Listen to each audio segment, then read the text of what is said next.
She can't see me right now. This isn't her. I'm just imagining things. Mom? I said, utterly bewildered. Yes, sweetheart. It's me. How was your day? Her voice, it sounded just like her.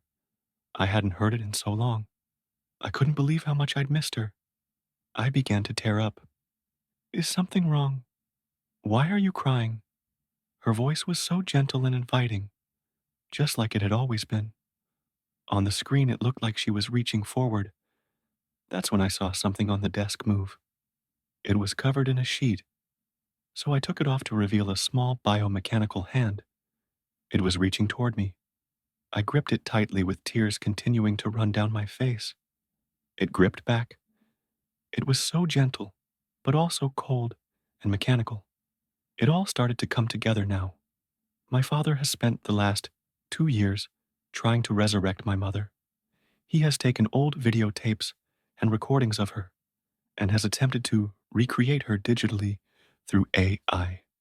Judging from the hand, I had no doubt he planned to give her a physical form as well. It was all too much to process.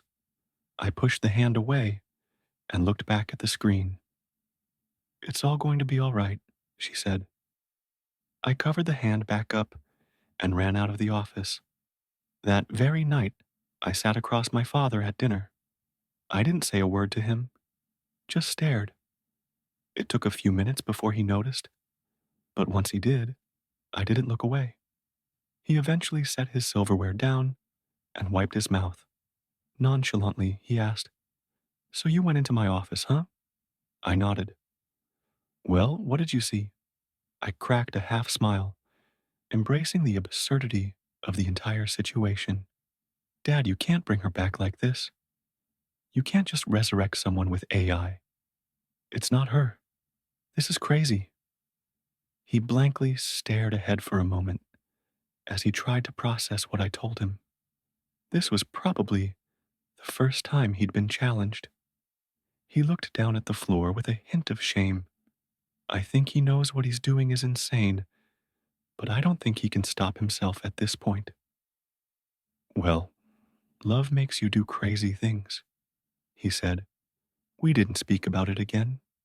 Shortly after this, I went back to college. I'll be back home for the summer soon. I'm a bit terrified of what I'll find when I get back. But if I'm being honest, a small part of me is hoping that my father will succeed. I wonder if she'll still recognize me when I get back.